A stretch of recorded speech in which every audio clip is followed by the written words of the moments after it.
So, for the record, everybody, I want to thank you, many thanks, and many more. Today is the season premiere of season 4 of Soup City Sins. The name of this particular episode is The Measure of Intelligence. And Chicago, like most urban areas, is a place of teeming magnitude where the socio-economic lines are drawn with such definition that they are hard to unsee once you know they are there. The architecture changes from neighborhood to neighborhood. The style of dress, the people who live therein, the crime levels, the education levels, the obvious signs of wealth or poverty to designate which side of town you're on or which realm of the city you're existing in are apparent. Unfortunately, and fortunately, Indianapolis is not one such of those great American cities where those lines are so easily defined. The architecture is a hodgepodge of Midwestern style. There are basements, there are attics, there are places that have slightly larger lawns, but for the most part, defining the very lines of the city, the very lines of the socioeconomic divide, are much more difficult. There aren't any great physical landmarks or any landscape divisions, but each area is distinct unto itself, if even only minorly. Luckily for you all, diving into the landscape of the area is not something that's really all of that important, as you are sitting in front of Antoinette, the real power, the true Archbishop of Indianapolis. Years ago, the place was an anarch stronghold. Within the last decade and a half, 2 decades, that had changed significantly. And you all were presented most recently with the very real information that within the next 2 years, there won't be any major city in the world, well, in the continental United States, that does not have a major Sabbat presence. This sounds as if it's some diabolical evil plan or something that should be only spoken about in whispers, yet here she boldly offers such information to you all.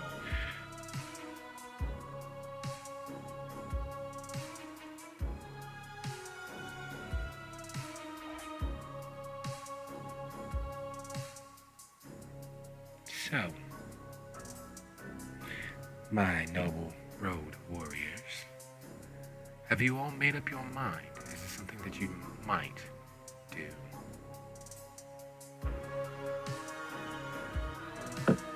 Speak to everyone else and wait for one of them to speak.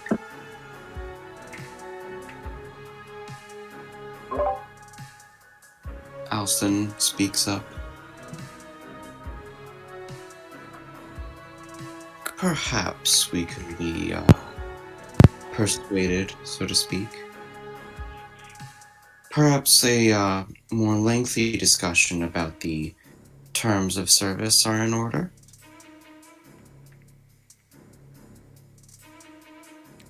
Well, aside from money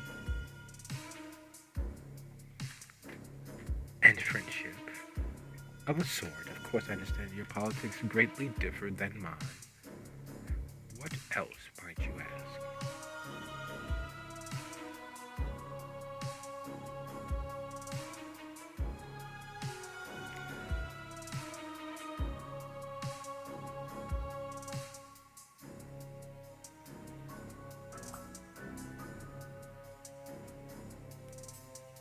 I must admit how shall I say, the more scholarly aspects of the Sabbat have always intrigued me. Its history, its methods, shall we say.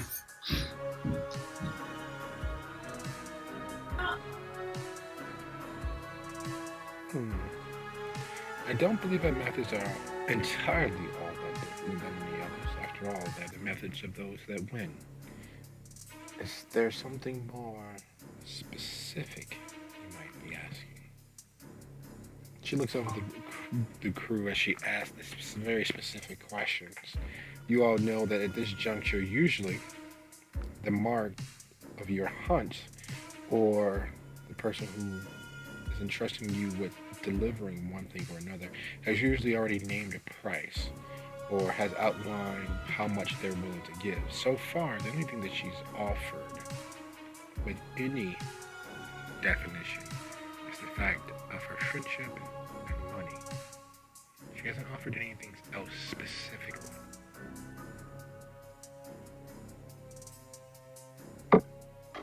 Yeah, I say we do it. I mean, it's always good to have someone able to vouch for you if you need it. So I say we do it.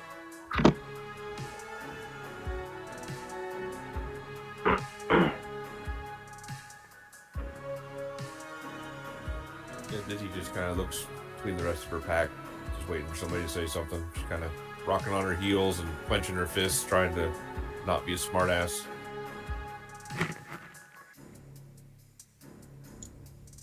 Drea is very much counterpoint to that same energy. She's not rocking. She's just very kind of how tilting when she's trying to puzzle something out. She's narrowed her eyes at Alston a couple times. Like, what is he on? You know, what's going on with him that he feels like he needs this box that bad. She's noticed there's something that's him in that box. Um, and she can feel somewhat of a hum coming from it her, as well, but it's not as pressing to her to, you know, get attached to it or get it in her hands. She's just kind of like watching everybody, and she's slowly kind of edging closer to Dizzy to be maybe more of a comfort to kind of hold them together so that they get out of this in one piece and nobody says anything stupid. No way. Do you have any suggestions? Anything pressing prevalently on your mind? Considering you survived being a member of a I don't seven. know. I vote we do it.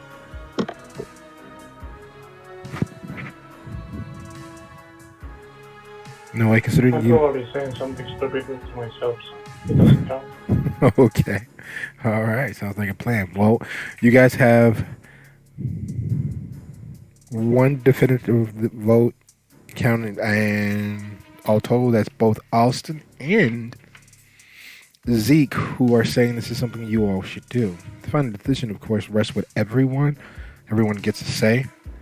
But where do you all stand? It's clear that Antoinette is willing to wait as long as it takes before making up her own mind as to what should happen next, and Gas is clearly waiting for a general group leaning.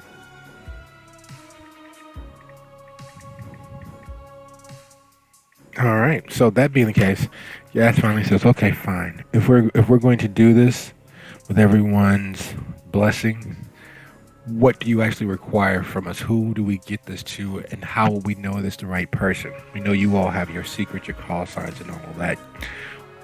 Who is this supposed to go to?" I thought you'd never ask.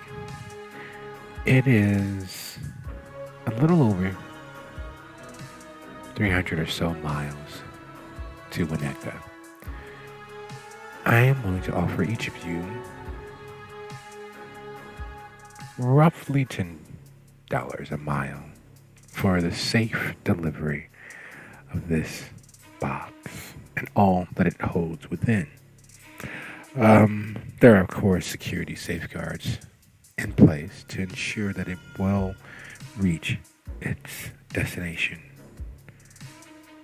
The person you're to deliver it to is a gentleman by the name of Francois. There is a blues bar which he frequents. You'll know him as he's clearly the only non-continental person there, and I'm sure he'll find you far in advance. So there are 6 of you.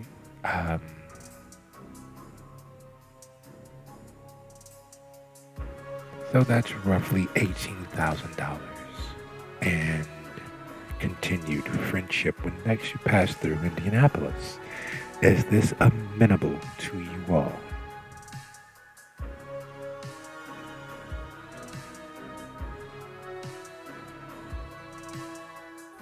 So when you say friendship, do you mean like birthday cards and how you doing texts, or are you talking like sleepovers and pillow fights? Or I need to be clear on this.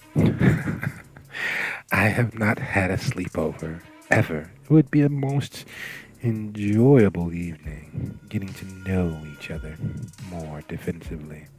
However, my friendship means that by knowing who I am and what I am, those who are in the know will I think your audio's cutting out. those who are in the know will give you the most appreciative of exchanges versus perhaps look down on your standing as a simple road warrior.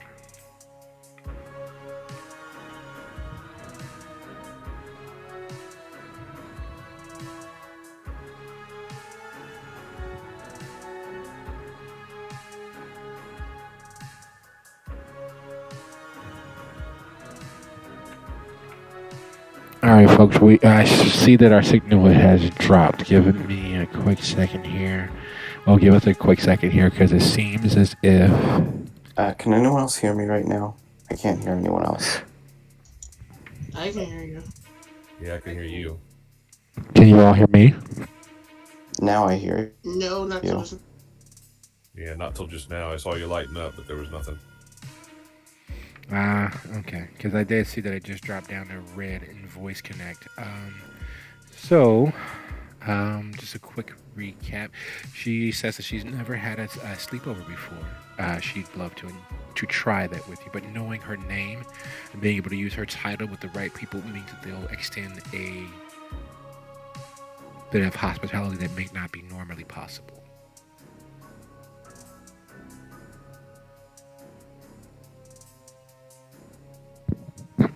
Dropped again. Yep, dropped again.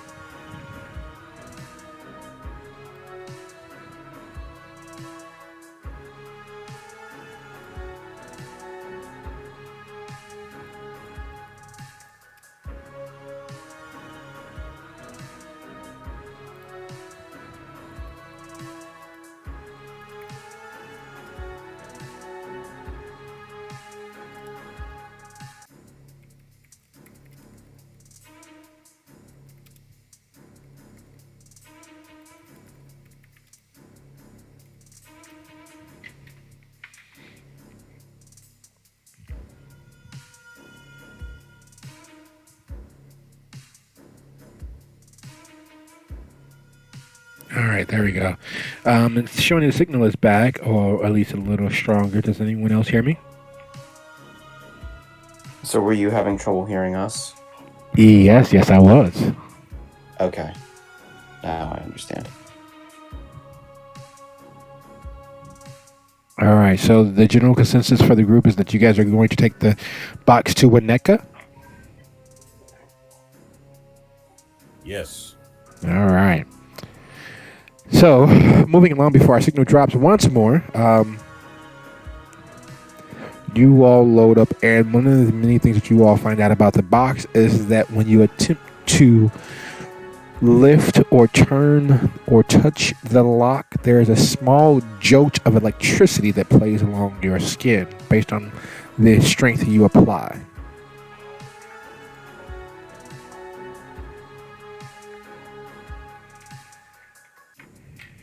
The funds you all receive 50% up front, which is a little over $9,000. Nothing to sneeze at, but clearly nothing off of her coattails. She promises that once you all forward a sign of delivery, i.e., having met with Francois or exchanged a picture, that she'll electronically forward the remaining balance of $9,000. Alison, the need to possess the box has not shrunk. In fact, as you guys are now, that you all now have the box in your presence, on your persons, as it were, the need intensifies. It's not quite so much as a hunger frenzy level need, but it is definitively something that causes your eyes to flick toward the box without any control on your part. It's you need to keep it in sight. You need to be aware of it. Zeke, traveling with this box is a necessary evil, but keeping it on you or keeping it accessible at all times is definitively a very huge risk. Last thing you need is the back of the van to explode when it is jangled by someone.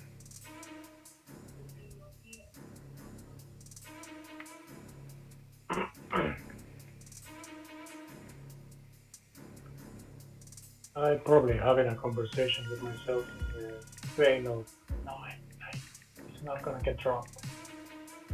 Yes, I sure. No, it is definitely a I'll living open person. it. You should open it. You definitely should open it. If you want me to, I can roll something like propulsion or something like that.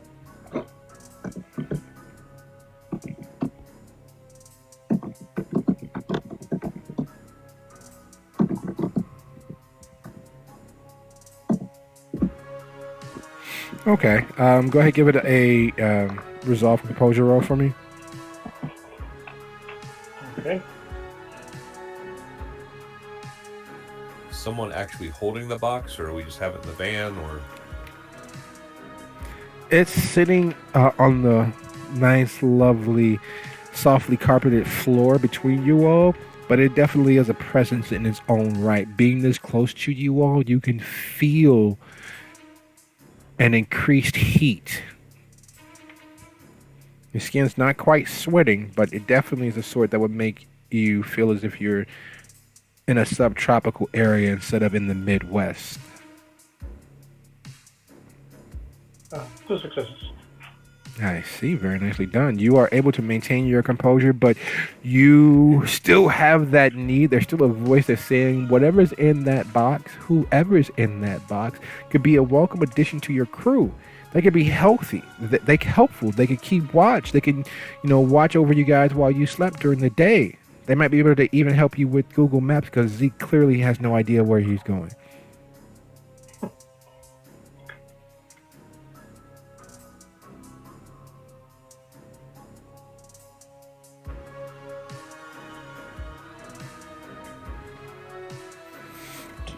Do I notice? Noe talking to the box? Yes. He's not talking to the box, but it looks like he's talking to the box. You know he's not talking to the box. There's no way he could be talking to whatever's inside that box. But yes, he definitively is having a conversation and is definitively pointed towards the box or in your lap. You're not sure which.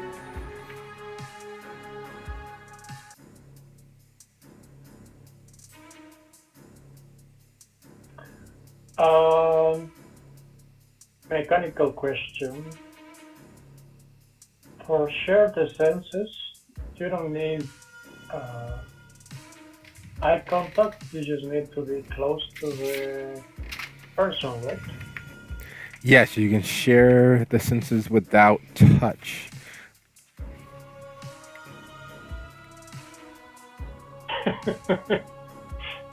All right, let's give it a try. All right. Oh no. All right, no way. Let's make this happen, shall we? Let's see. As we're gonna need one quick rouse check from you, and then you're gonna go ahead and roll your resolve and aspects. All right, fail my rush. Do I have to roll anything? Right the second? No. Unless, of course, you all are attempting to resist No Way reaching out to you all, because he is... Yeah. Let's see what... Would I have some sort of resistance being what I am, or is it just like a meh? Well, It's not a particularly well, it's not a decidedly harmful action. However, there is sometimes when we all just want our own privacy, especially in our own minds. So, depending on your understanding of your character and where you stand, would you resist Noe's influence as it begins to settle across you all? Three successes. Yes. She's kind of a go with the flow type of girl. Diz, Zeke, Alston. I think it would make sense for Alston to try and resist this. All right. He wouldn't know that he's resisting something because he's driving.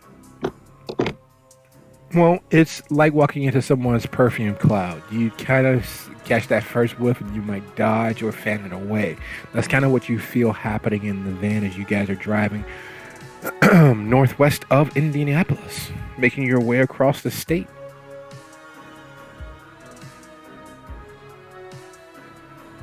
Unless it's exceptionally interesting, Dizzy would probably resist. She's kind of got her own little game in mind with this box. So, All right. Those of you all who are strengthening your shields and forcing off influence, go ahead and roll a wits plus resolve for me, please. Are we using our own or the Yes. You're characters? using your own for right now. There's not that much. Yeah, my problem is that I don't know it's exactly from this thing because Oh, you're it's just perfect. a regular Wednesday for me. So I rolled 3 successes to share the senses with whatever is in here. Yes, I see that. Absolutely. Excellent. All right, so let's see what we have here. Alston. So Zeke, Andrea, and Gaz, and you all are riding along the road rolling out ahead of you. You begin to hear the voices, the myriad of voices. There are 4 who are in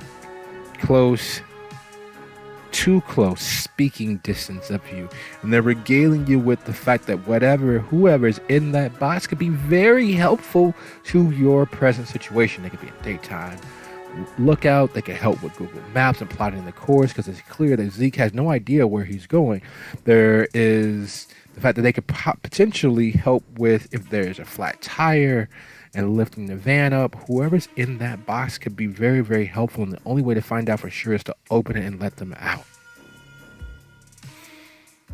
Dizzy, you hear... Get out the car. Dizzy, you hear 2 of those voices, and they're all considerably close talkers. You can almost feel the spittle from their faces as it splatters against your cheek as they're rambling on about whoever's in the box being helpful. Alston, you see everyone begin to look around and stare into the near middle space at nothing and no one in particular, but you do feel Noe's presence resting across your shoulders like someone's overly heavy winter coat. dude, stop it.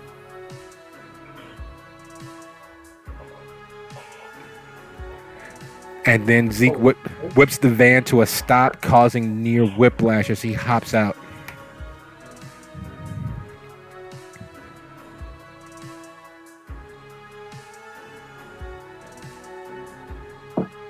Really, dude? No powers in the car. Come on now. I swear to God, if this is Milwaukee all over again and I get fucking blamed, I am beating the shit out of you, man.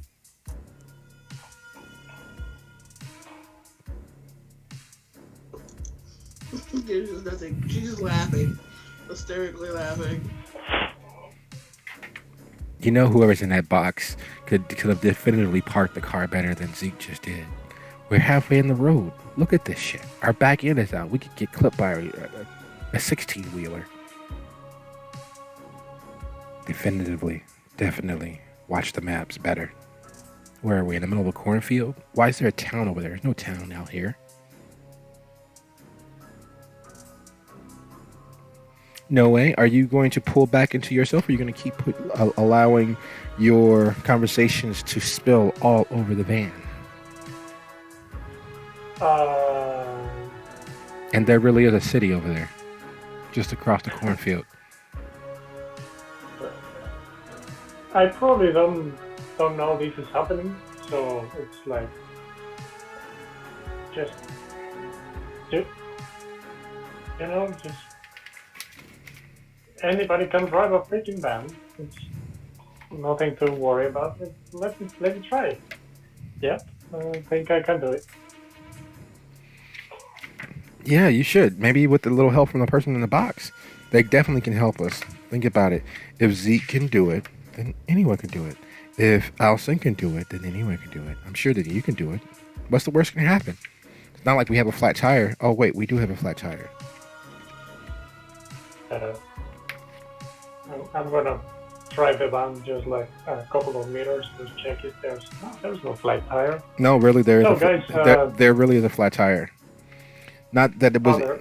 Yes, there really is a flat tire. You guys, when you pull over and you Zeke establish some distance so that you could protect your own mental well-being, you realize that you had more than a slow leak in the back two tires. Oh, somebody blow a tire, I think. So.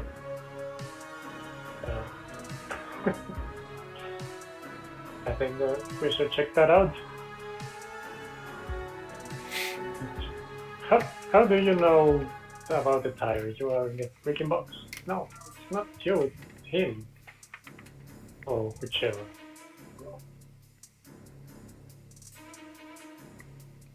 We are not going for pizza. Right now, Alston's just bracing the box against, like, the back end so that whatever's inside doesn't accidentally shift to one side. Because I'm assuming the back end of the car is sagging. It is. Yeah, Alston's mindset at this point is very much protect the precious. It is definitely needed, and you literally are in the middle of nowhere, and across the cornfield is a city. And yes, there is actually a just under 7 foot tall field of corn, and you can see the light from some city just on the other side of it with 2 flat tires.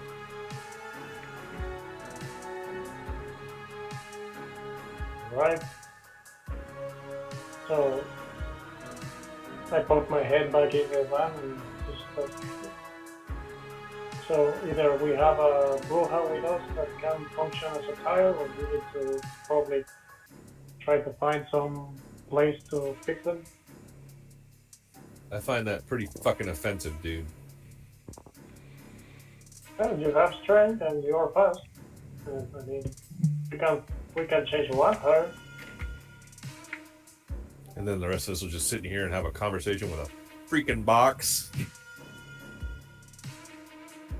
Oh, I have conversation with worse things. All right, Zeke, go ahead and let's see. Did you get that roll in? Yeah, Zeke, go ahead and make your roll so that we can see where you stand with that. Okay. And is it which single function? and resolve. I forgot to pull. Oh, sorry. Can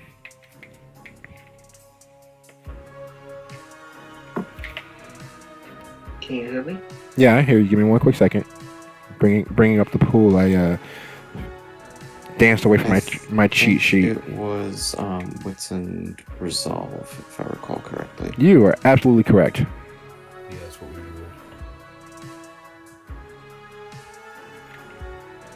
All right. And while you guys are discussing who or what is going to go to the city, or what you guys are going to do about your 2 suddenly flattened tires. Now, anyone who bothers to roll a quick wits and drive or wits and science realizes that the tires haven't been flattened via puncture. It's almost as if done. It's almost as if they've been otherwise flattened.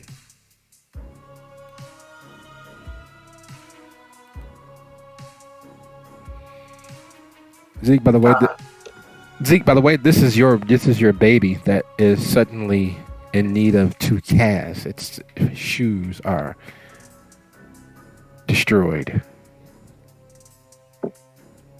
Does it look like I rolled over something or something else?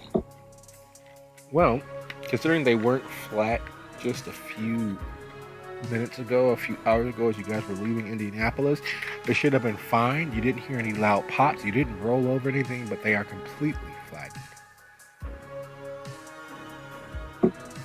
Okay, that means that something did that on purpose because if there's not a blowout, that's a problem. Sure. If someone did that on purpose, if you hadn't pulled over due to No Way's voices, there's a good chance you probably would have flipped or worse. Mm-hmm. All right, and there's two tires, right? Yep, both of your back tires. Allison, as you're holding the box, that thrum, that small subtropic heat, is washing over you. And while you're holding the box, you can honestly say without any exaggeration that you feel alive. Your skin has perspiration. Your hairs raise and fall with your own internal excitation.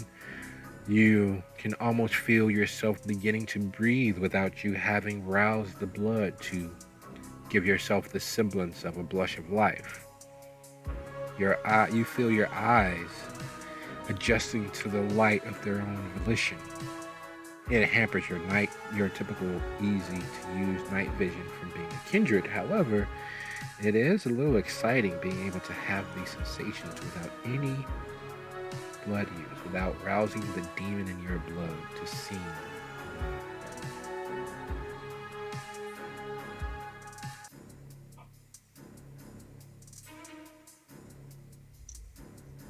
No, no one else will say it. I think we've been had. We were played Patsy. It gave us this thing, knowing it was dangerous and that we had to get it somewhere. And now the tires are flat. Too much to be a coincidence. True. I'm thinking that they wanted us to get it outside of state line, and then they can take it back from us, and no one's the wiser. She seems so nice, though. Yeah, she did, didn't she? I think Dizzy was being sarcastic. She was a bitch. That's the one. Maybe she was just having a rough day. I mean, come on now. Speaking of rough day, someone should get out here and do something about these tires. I bring food, not tires.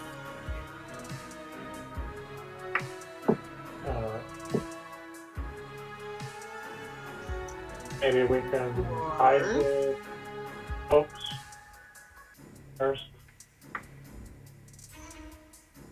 You could try to make it to that city across the cornfield. I mean, how far could it possibly be? it's not supposed to be there. Have you never seen a horror movie ever? Yes, and this is clearly such a thing. Gas says, holding up his phone, having brought up the map of where you are, and he swipes up to a map of where you should be. You guys have been traveling roughly just under an hour, which means you should be 60 miles northeast of Indianapolis. Still firmly within Indiana. But based on the stars overhead, shows you somewhere between Mesa and Phoenix. That's gonna be Arizona. That's a lot of wrong direction. Who was driving this? Not to mention amazing gas mileage. Probably be good, but that gas mileage is impossible. So, by the way, do we take box? There's no corn in Arizona. We've been through Arizona. This is not Arizona. He's right. All the corn in Arizona is in cans.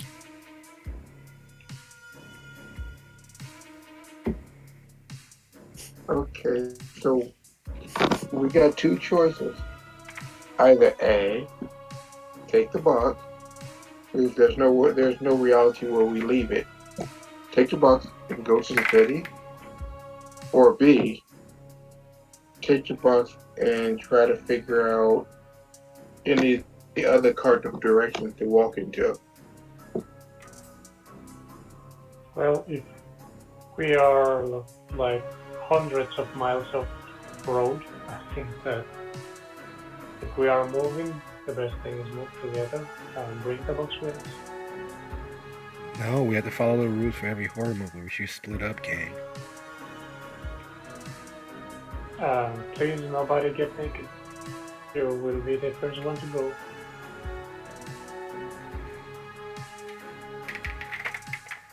Alright, guys, so what are we gonna do? Gas says as he begins packing his backpack, his temporary go bag. Well, I'm kind of guessing what we're going to do is walk through this corn and inevitably get separated, and half of us will die, and then someone will negotiate with, I don't know, religious zealot, sex cult, goblin children to get some tires. Or, hear me out. Road trip. Car doesn't have any tires. We've got no tires. Are you hiding a moped in your pocket? What the hell are you talking about? I never said we had to use this car.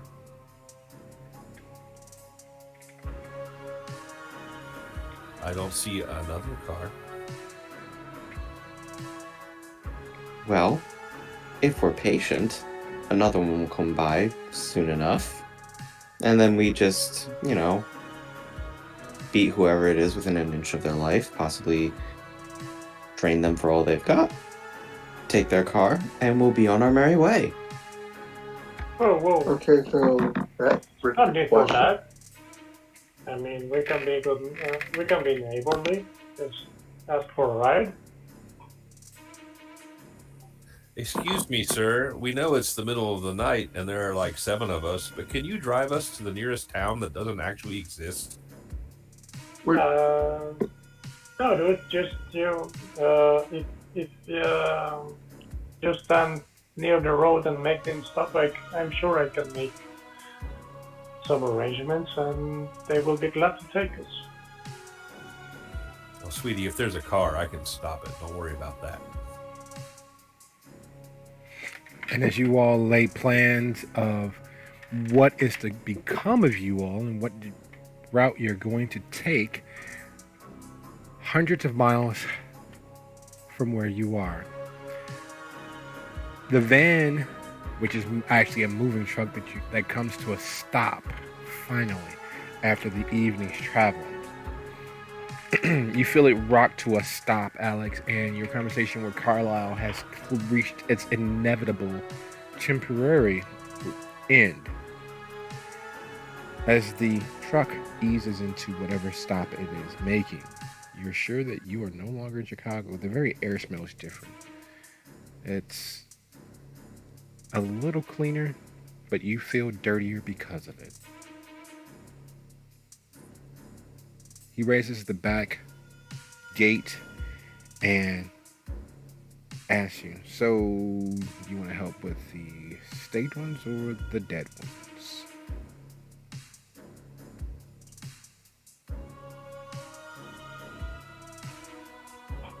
Is this like a pickup or something? No, we're in Gary. I'm used to the smell of either.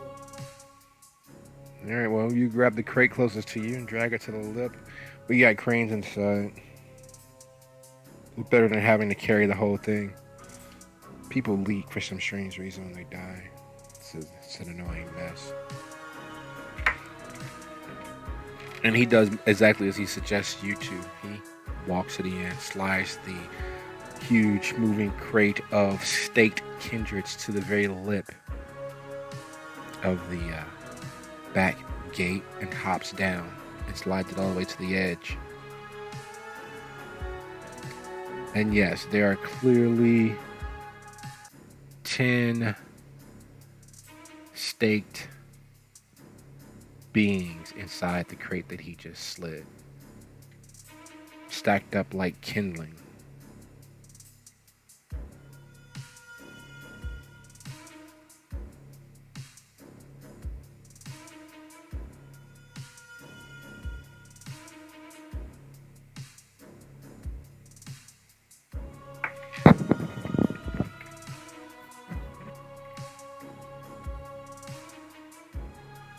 Alex, you're still there?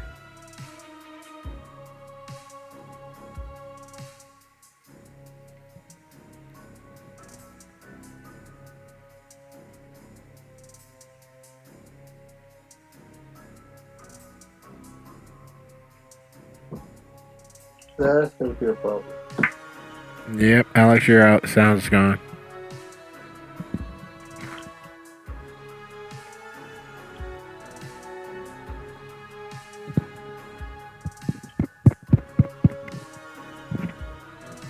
Alex? Hey, we can hear you now. Yeah. Last thing we heard was 10. Yes, there are 10 staked kindred in the crate that he slid.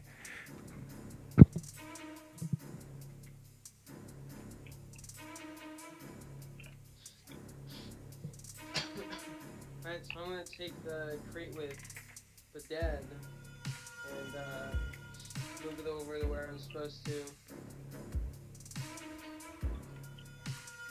You are in the remains of a once busy foundry. Though it's clear that it's been a very long few decades since anything in this building was actually remotely active. It's a good place to hide out as far as things go. Who's going to go crawling around empty former commercial centers?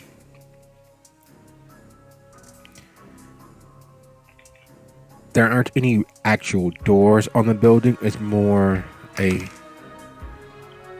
cave, a modern urban cave for lack of better terminology. But the smell of molten metal still lingers, even though it's clear that the building hasn't been used in a few number of decades. There, aside from you, are 7 walking kindred still active for the evening. And just like Carlisle's informed you, there actually is a forklift.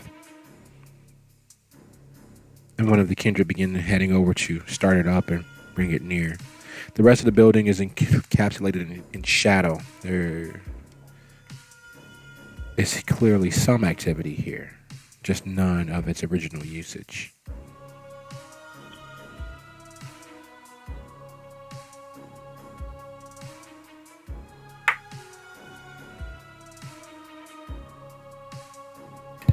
Alex, did you get any of that? Yeah, I got that. So it's like more or less an abandoned foundry. There's not really any. Correct. Okay. And there's a forklift. Yep. One of the kindred is heading over to start it up and use it to move the crates further into the building. Gotcha. And are there like a lot of identical crates in this building? Yes. If you move further into the building, you'll see that there's a wall made of these crates.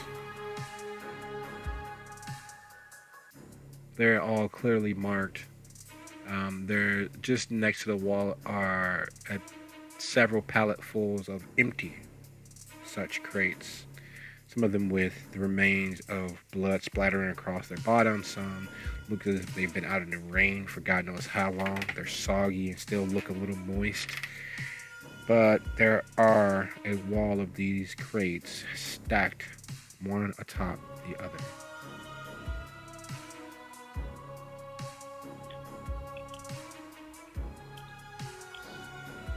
Where did all these people came from? Sorry, you're not there. Just that many of these crates, and I assume that many bodies, that many kindred, assuming these are all kindred. Carlisle told me that this was for a foster operation. Yep. But that's a lot of boxes. Yep. They're staked and then shipped across the country to foster kindred families who are then taught how to continue existing as a waking, active kindred member of the Camarilla.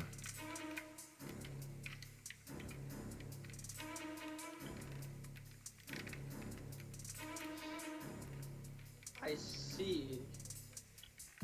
So the ships are like Europe and stuff. Just the continental U.S. Typically, the eastern seaboard, for now, is the largest proponent. They seem to be going through kindred fairly quickly out there.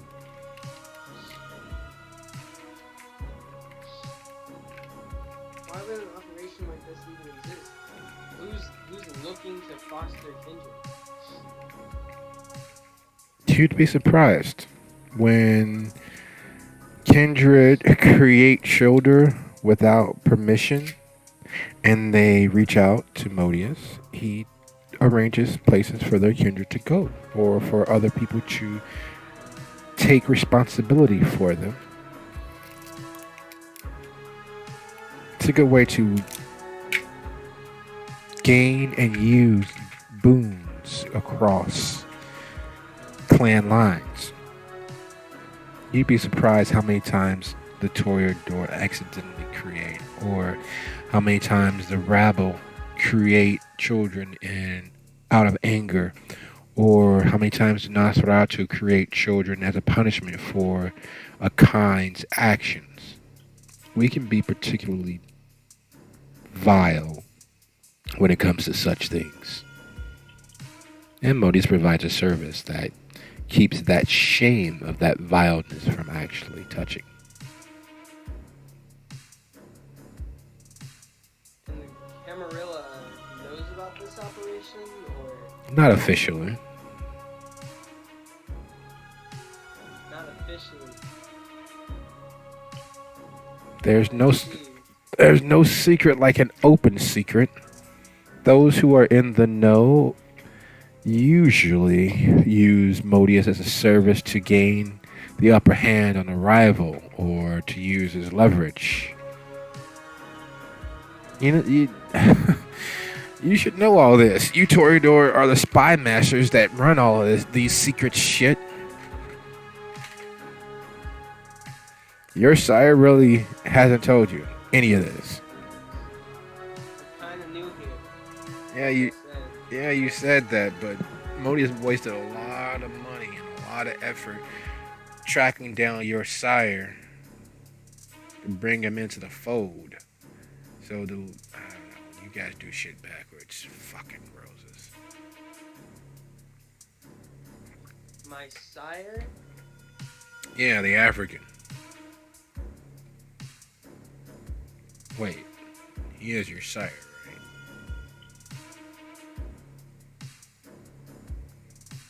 You are a Toreador, Where is right?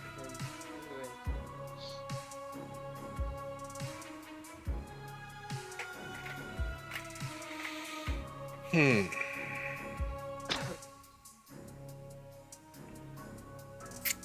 So he's not your sire? Is that what you're saying? You're not a Toreador?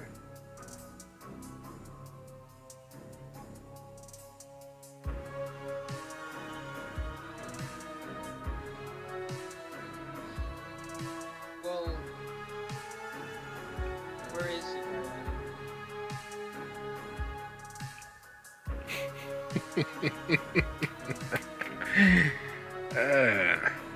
This is interesting.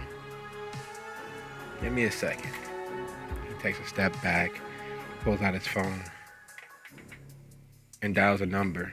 I'll be right back, Alex. And he walks out of the building to continue to make his call.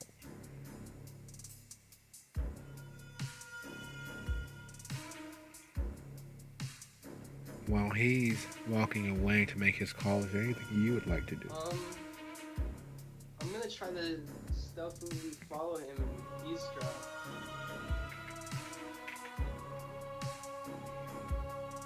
I see. Very, very bold of you.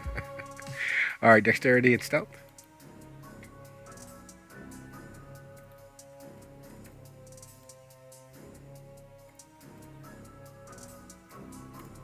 Hello? Yep. Voice dropped again. I can hear you. I'm not sure if he heard you. I heard you, but I don't know if he did.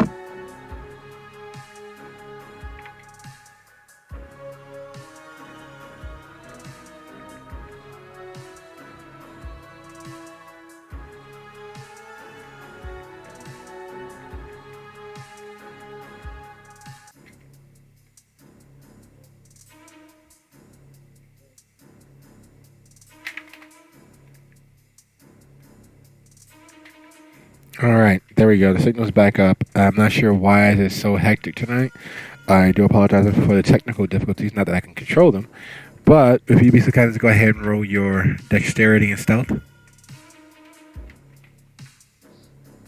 I be able to use unseen passes for this yet, or should I wait on?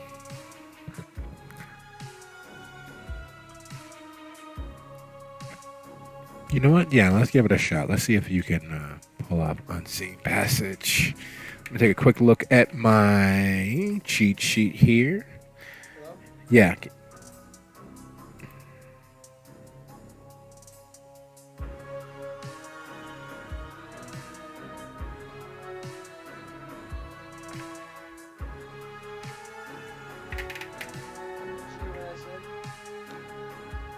Yeah, I can hear you. Can you hear me?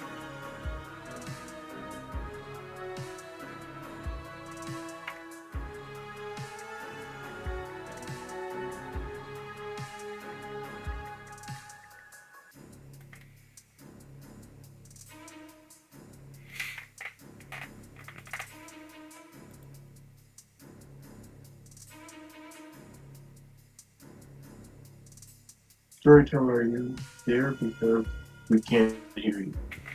Yeah, signal keeps dropping in and out. Sorry. I'm not I can see it here in the bottom. The signal keeps dropping out when you guys lose me. Yeah, we can hear you now. Would I be able to use unseen passage yet, or would I have to wait out? Yeah, go ahead. Let's give it a shot. Give me a quick second. Let me bring up my cheat sheet here. Alright, is that wits, and how much should I put my obfuscate at?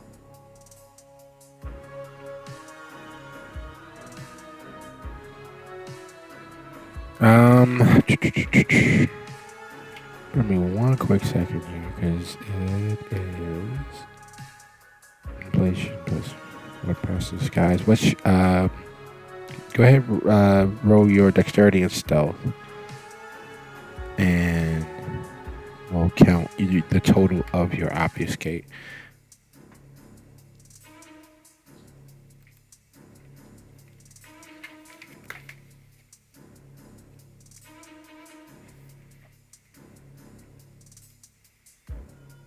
Did you hear me?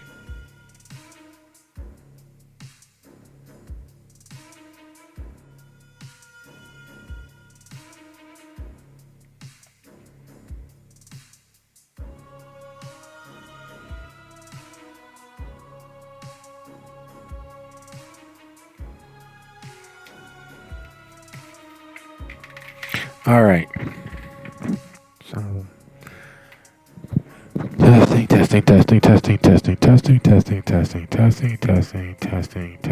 testing.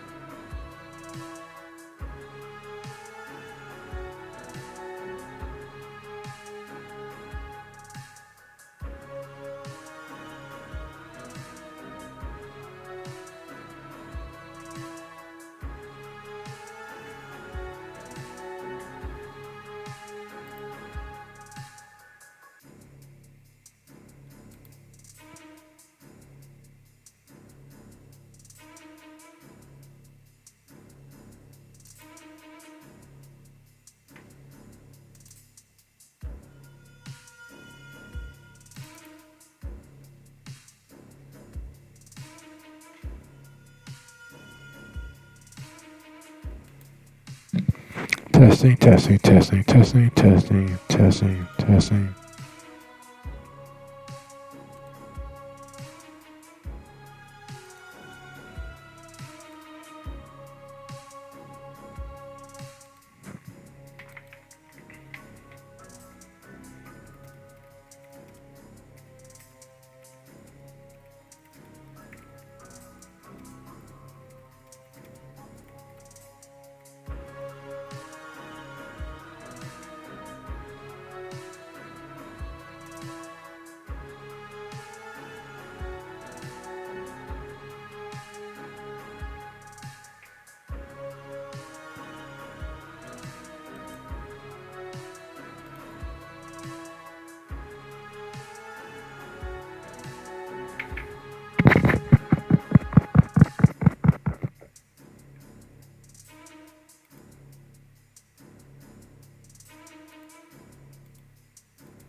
He should be back in shortly. All right, guys, let's try this again. Can you all hear me now?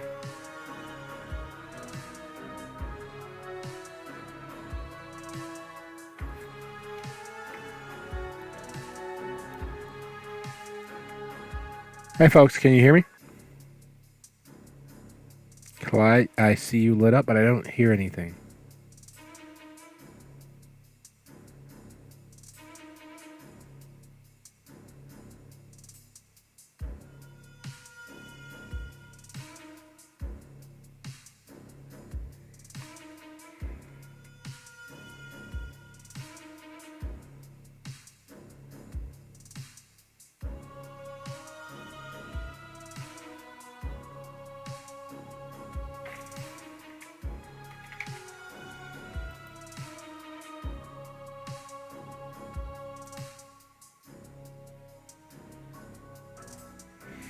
Testing, testing, testing. I heard 3 testings. Same. All right, sorry about that, guys. I'm not sure why the signal keeps dropping out tonight, but it is absolutely horrible on my end. The voice connect here in the bottom is a little more than an insinuation of actual activity, because I had 3 bars this entire time, except for just now. So, I'm all for pressing on if you guys are up for the technical difficulties, but I understand how frustrating this is so far. I'm down. I'm down to keep going. Yeah, I'm fine too. Same. Either works for me. All right, sounds like a plan. All right. Well, the eyes have it, and let's see if the ears can keep up in this particular case. So let's just say Alexander, as Carlisle steps away, his gaze on his phone, his ears open, his eyes are looking around. He is a very watchful person. However, the moment that he turns his back, because he's sure that, well, you are discombobulated, you're in a different city, you don't know exactly where you are in this city, he's pretty sure that you'd wait. Most people would, especially being he went through the trouble of being polite and saying, excuse me. You, however, have different ideas and become as unto the memory of yourself. You fade from existence and the world pales around you. And you follow behind him with the surest, quietest, most deceitfully not there presence. He's on the phone. Yeah, hey Mo. The African. How many children did you say you had? How many children? 'Cause I got Alex with me here now. Is Alex one of the African's children or one of his grandchildren? I thought he was, You mean he's not? Fuck. He really does work with Naomi? Do I gotta be nice? I mean, I didn't really tell him anything. Okay.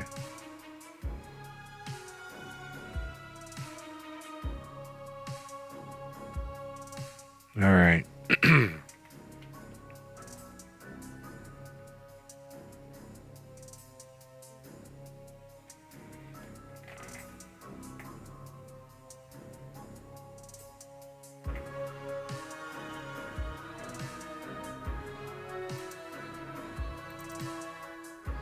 experiencing another cut? Can you hear me? Yep. Oh, shoot. Can you hear me?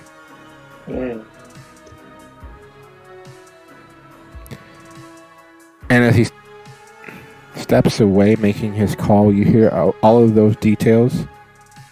No, you're gone again. I'm gone again? He was there for a split second. Am I gone again? Like dust on the wind. Gone, gone, gone, gone.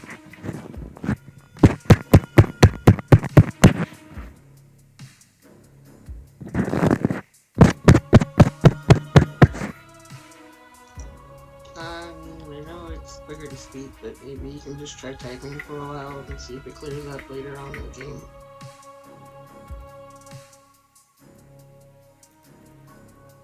Or just do a hard reboot of the system.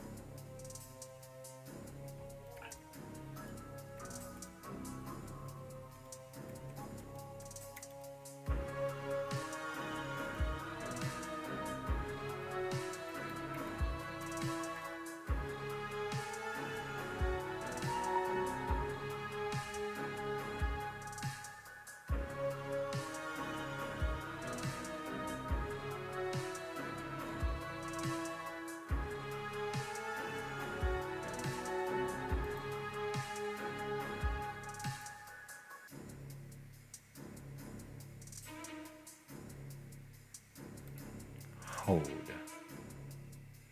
Last thing I heard is Carlisle asked, "Is Alex one of the African's children?" Okay, so after Carlisle asked if he wanted the African children. Yeah, Alex. Says his name is Alex. I'm supposed to know. Ask for last name too. The only Alex he's not a venture. Alright, fine. I'll ask.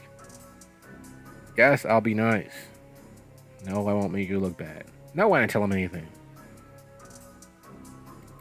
I'm gonna go back, try to sneak back where I was when he left.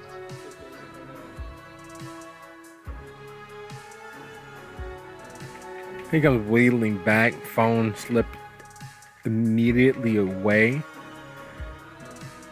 Both of his hands go to his jacket pockets, and he stops about 6 feet from you. Look, can I ask you a couple of questions before we go any further?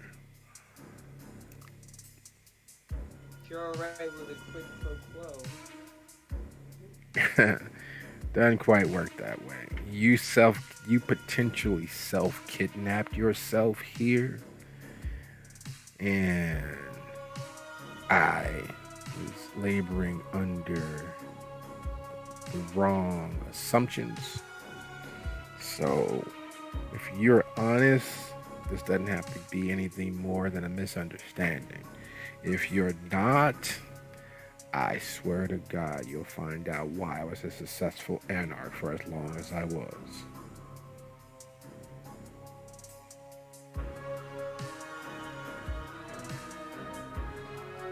We got an understanding.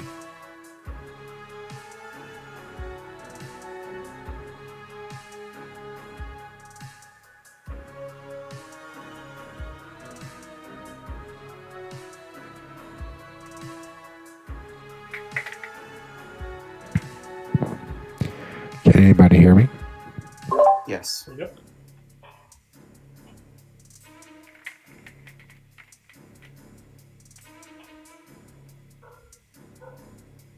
Alice, I got activity, but I don't hear any sound.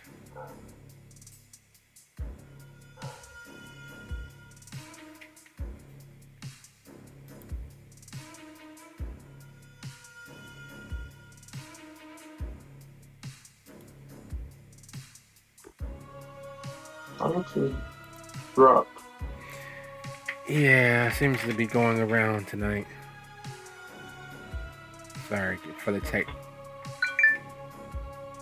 I think I cut out that time because I didn't hear anything. Yeah, I saw your movement. Well, you had sound circled, but you weren't saying anything. Well, I couldn't hear you say anything. I pretty much said to Carlisle, ask me anything as long as you're down for a quick pro quo. I have some questions myself. No lie, these days I think Okay. Well, is the African your sire? No. The African company. Well, how the fuck would he do that? He's with Modius.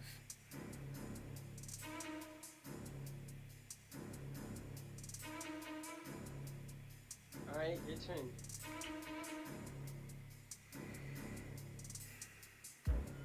Are you actually an ally of the Africans? You could say that. That's not an answer. Yes, I consider myself an ally of the Africans, as far as I know. Yeah, see, there you go, quantifying things, and that's not really an answer. It's a simple yes or no. Are you an ally of Modius? Yes, yes the fuck I am. Are you one proudly? Yes, yes the fuck I am. Would you be willing to kill for Modius? Yes, I have, and will again. Including, but not limited to, kindred. So, I don't have time for the political garbage. I made the mistake of bringing you here alive and unstaked.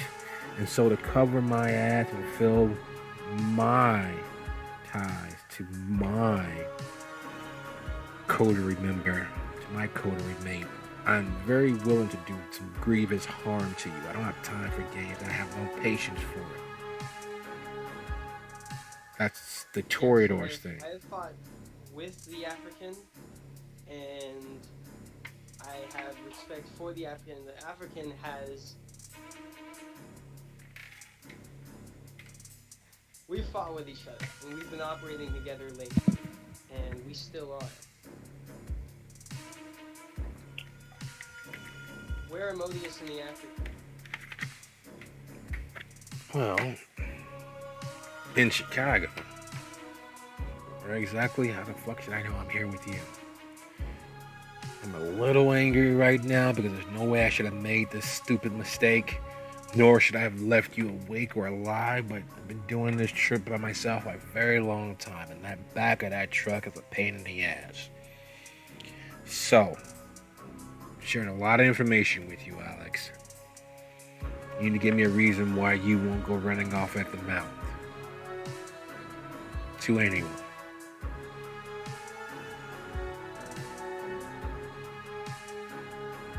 I could share something with you, but I don't want anyone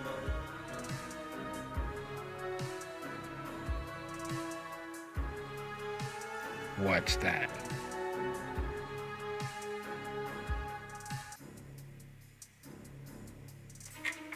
Can you hear me? Then that way, if I can't tell anyone what you told me without you telling them what I tell you. What do you think?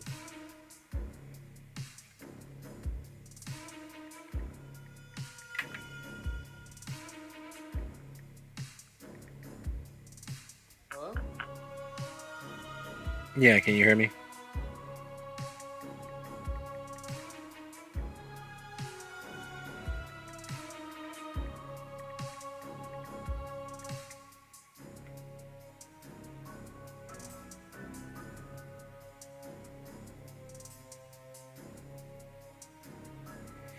Testing, testing, testing.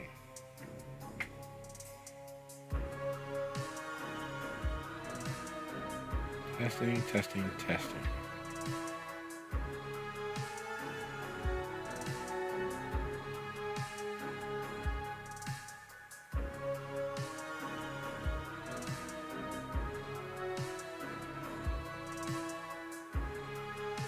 Out, out, out, out, out.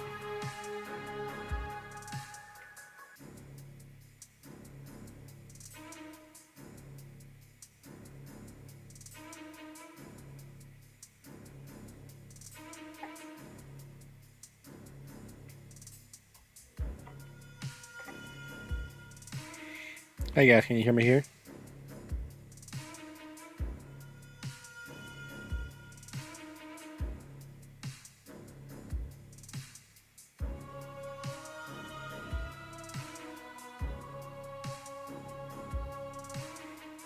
Hey guys, can you hear me here? Alright, so I'm restarting my laptop and I just opened it up on my phone. Give me one quick second. I'm going to switch and see if I can put on some headphones.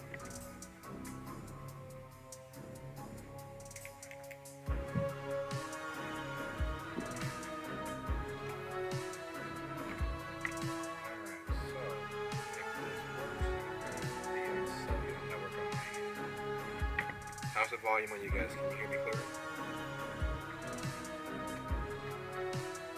Alright, so we're moving to the cellular network. That means that unfortunately, we will not have an episode for this week. But a quick synopsis should do. I don't have any OBS.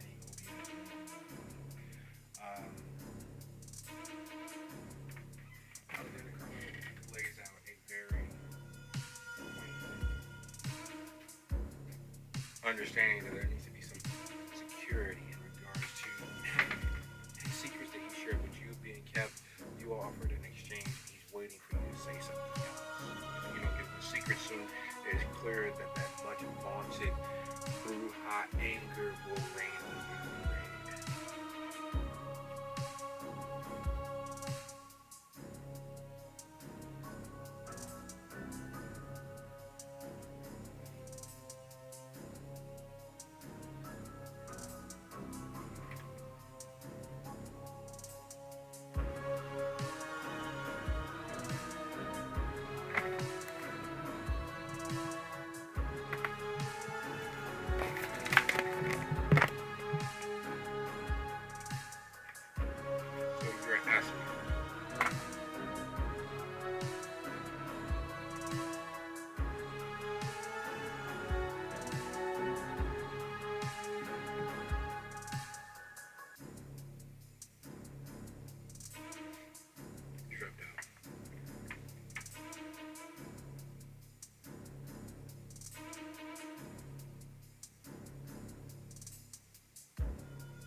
Anybody else can hear me?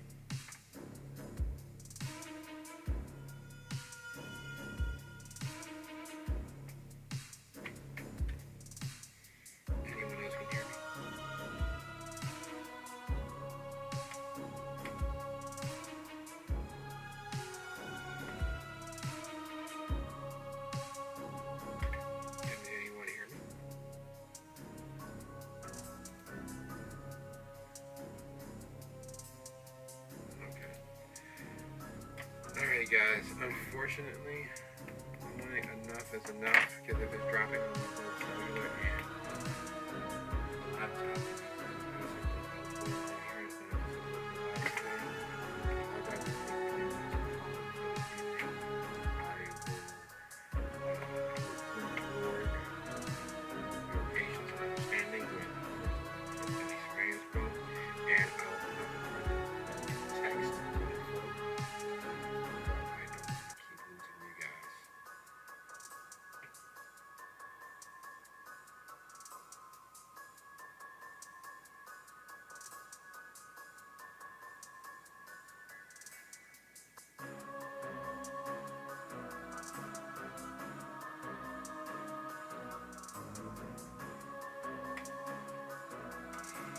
yeah, I don't want to keep losing the signal, but we don't get a clear communication of anything, and that's not a great service to you guys.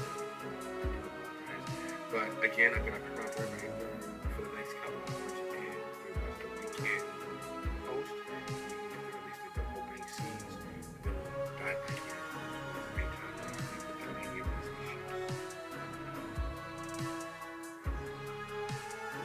Thanks, guys, for understanding, and I will get those prompts up in a couple of minutes. I'm stepping away for a quick 10 minutes, and then I'm going to get back to tonight. Okay?